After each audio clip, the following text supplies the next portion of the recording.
अल्हम्दुलिल्लाहि रब्बिल आलमीन वस्सलातु वस्सलामु अला सय्यिदिल मुरसलीन अम्मा बाद फ़अऊज़ु बिल्लाहि मिनश शैतानिर रजीम बिस्मिल्लाहिर रहमानिर रहीम।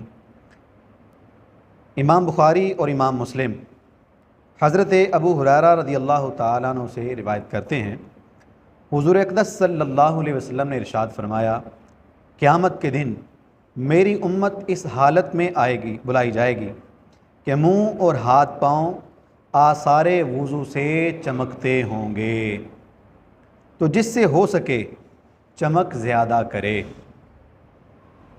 इसी तरह सही मुस्लिम में हज़रत अबू हुरैरा रज़ियल्लाहु ताला अन्हु से मरवी है कि हुज़ूर सय्यद आलम सल्लल्लाहु अलैहि वसल्लम ने सहाबा इकराम अलैहिम रिदवान से इरशाद फरमाया, क्या मैं तुम्हें ऐसी चीज़ ना बताऊं जिसके सबब अल्लाह ताला ख़ताएँ मिटाता है और दरजात बुलंद करता है। अर्ज़ की, हाँ या रसूलल्लाह सल्लल्लाहु अलैहि वसल्लम।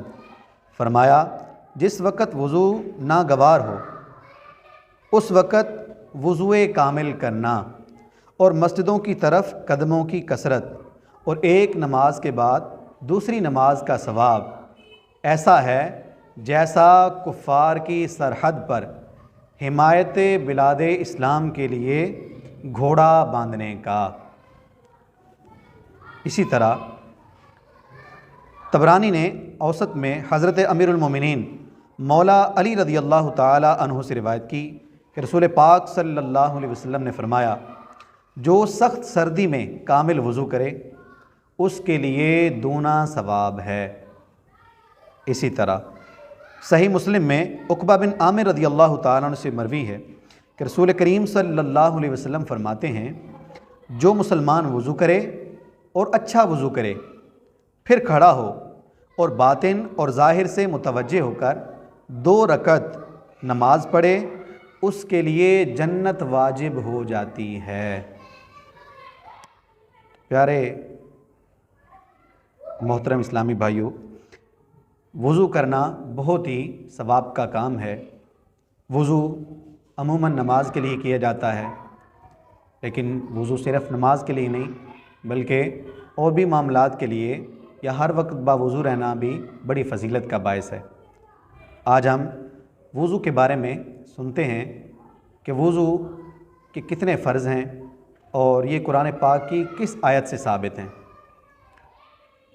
अल्लाह ताला कुरान करीम में इरशाद फरमाता है, या अय्युहल्लज़ीना आमनू इज़ा कुमतुम इलस्सलाति फ़ग़सिलू वुजूहकुम व अयदियकुम इलल मराफ़िक़ि वमसहू बिरुऊसिकुम व अर्जुलकुम इलल काबैन।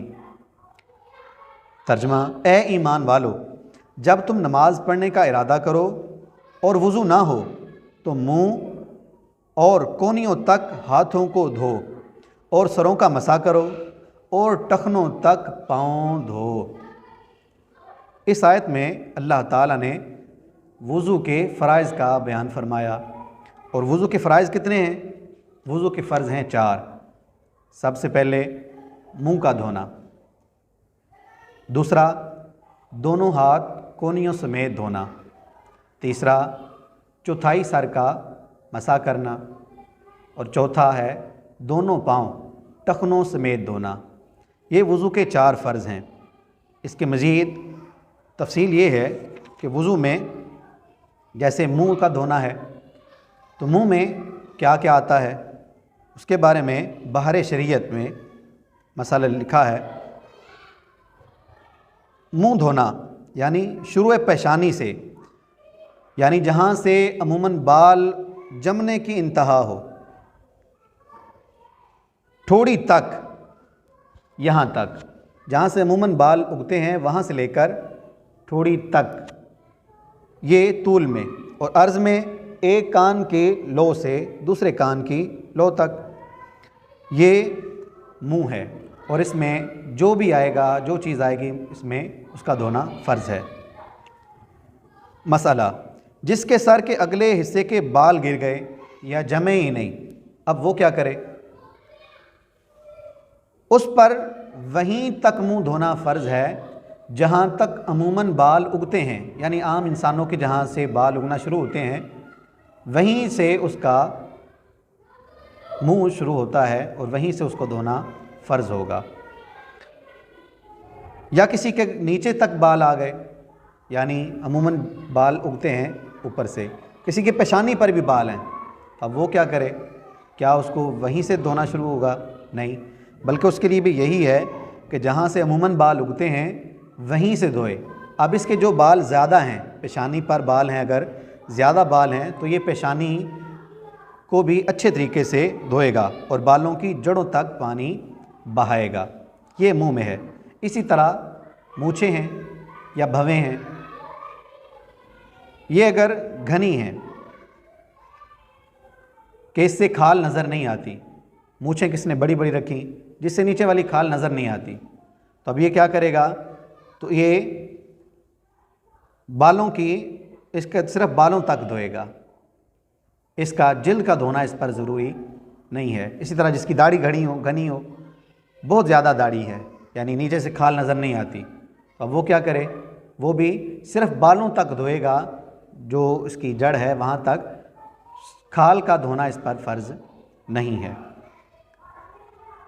इसी तरह अगर मूछें बढ़कर लबों को छुपा लें, तो अगरचे घनी हों, मूछें हटाकर लब का धोना फ़र्ज़ रहेगा। मूछों के आगे बाल आगे कहीं आगे लटका लेते हैं मूछें, इतनी बड़ी रखनी नहीं चाहिए, लेकिन अगर किसी की इतनी बड़ी मूछें हैं कि लब छुप गए, अब वो क्या करेगा? मूछों को पीछे हटाएगा और ये जो लब हैं, ये जो इसका आसपास का हिस्सा है, इसको जब तक खाल तक नहीं धोएगा तो उसका फ़र्ज़ अदा नहीं होगा। लबों का वो हिस्सा जो आदतन लब बंद करने के बाद ज़ाहिर रहता है, उसका धोना फ़र्ज़ है। जैसे अभी मैंने मुंह बंद किया तो ये जो हिस्सा नज़र आया, इसका धोना फ़र्ज़ है। तो अगर कोई खूब ज़ोर से लब बंद करे कि उसमें लब का भी कुछ हिस्सा छुप जाए और उस पर पानी ना बहा या पानी ना पहुंचा या उसने कुली नहीं की थी, तो अब इस सूरत में उसका वज़ू नहीं होगा। हाँ, अगर लब बंद कर लिए, ज़ोर से पानी बहाया था और बाद में लबों को ढीला छोड़कर कुली कर ली या ऊपर पानी बहा दिया या पहले कुली कर ली थी, तो अब इस सूरत में उसका वज़ू हो जाएगा। रुखसार और कान के बीच में ये जो जगह है, इसको कनपट्टी कहते हैं। जहाँ से दाढ़ी है, इसके पीछे थोड़ी सी जगह है, इसको कनपट्टी कहते हैं। इसका धोना फ़र्ज़ है। हाँ, इस हिस्सा में जितनी जगह दाढ़ी के घने बाल हों वहाँ बालों का, और जहाँ बाल ना हो या घने ना हो तो वहाँ जिल्द का धोना ये फ़र्ज़ रहेगा। इसी तरह जो औरतें होती हैं वो नाक के अंदर सुराख करवाती हैं, जिसके अंदर वो नथ वगैरह डालती हैं, तो अगर नथ का सुराख बंद ना हो तो उसमें पानी बहाना फ़र्ज़ है। नथ का सुराख जिन औरतों ने कान छिदवाया हो, उसमें अगर सुराख बंद नहीं हुआ, सुराख खुला है, तो उसमें जो सुराख है उसके अंदर पानी बहाना ये फ़र्ज़ है। अगर तंग हो तो पानी डालने में नथ को हरकत दे, वरना ज़रूरी नहीं, यानी नथ के साथ वो बिल्कुल चिमटा हुआ है कि वहाँ से पानी गुजरने की भी जगह नहीं है, तो हरकत दे ले नथ को। अगर तो पानी जाता है तो ठीक है, अगर नहीं जाता तो फिर भी कोई हरज नहीं। दूसरा फ़र्ज़ है कोहनियों समेत दोनों हाथों का धोना। अगर कोहनियों से नाखून तक कोई जगह ज़र्रा भर भी धुलने से रह गई, वज़ू नहीं होगा। हर किस्म के जायज़ नाजायज़ गहने, छल्ले, अंगूठियाँ, कंगन, कांच, लाख वगैरह की चूड़ियाँ, रेशम के लच्छे वगैरह अगर इतने तंग हों कि नीचे पानी न बहे तो उतार कर धोना फ़र्ज़ है। ऐसी चीज़ें पहन ली, अंगूठी पहन ली, चूड़ियाँ पहन ली, कुछ भी पहन लिया और वो इतने तंग हैं कि उसके नीचे से पानी नहीं गुज़रता, तो उनको उतार कर धोना फ़र्ज़ रहेगा। तीसरा फ़र्ज़ है सर का मसा करना। चौथाई सर का मसा ये फ़र्ज़ है। मसा करने के लिए हाथ का तर होना ज़रूरी है। खा हाथ में तरी आज़ा के धोने के बाद रह गई हो या नए पानी से हाथ तर कर लिया हो। तरी का होना, पानी अभी लगा होना, ये ज़रूरी है। किसी उज़्व के मसा के बाद जो हाथ में तरी बाकी रह जाएगी वो दूसरे उज़्व के मसा के लिए काफ़ी नहीं होगी। ये बात कि अगर किसी ने मसा कर लिया एक उज़्व का, मिसाल के तौर पर मुंह पर मसा कर लिया, हाथ फेर लिया, तो अब इसी हाथ के साथ सर का मसा नहीं कर सकता, या सर का अगले हिस्से का उसने मसा हाथ पूरा रख लिया, तो अब कानों का इसी हाथ के साथ यानी इसी तरी के साथ वो मसा नहीं कर सकता, दोबारा तरी लेनी पड़ेगी। चौथा फ़र्ज़ है पाँव को गिट्टों समेत धोना एक दफ़ा। तो गिट्टे यानी जो हमारे टखने हैं, इन तक, इनके ऊपर तक पानी बहाना ये फ़र्ज़ है। अगर किसी ने ऐसा नहीं किया और गिट्टे या उंगलियां या नाखून या नीचे से पानी वहाँ पर नहीं पहुँचा और वो जगह खुश्क रह गई, तब इस सूरत में वज़ू नहीं होगा। बाद लोग किसी बीमारी की वजह से पाँव के अंगूठों में इस कदर खींच कर धागा बांधते हैं कि पानी बहना दरकिनार, धागे के नीचे तर भी नहीं होता। इनको इससे बचना लाजिम है कि इस सूरत में वज़ू नहीं होगा।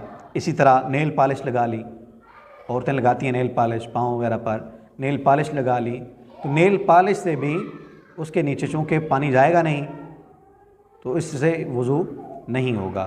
तो ये वज़ू के 4 फ़र्ज़ हैं और उनकी कुछ तफसील है जो आज के इस व्लॉग में हमने बयान की। अल्लाह करीम हमें इन बातों को याद रखने, अमल करने की तौफ़ीक़ अता फ़रमाए।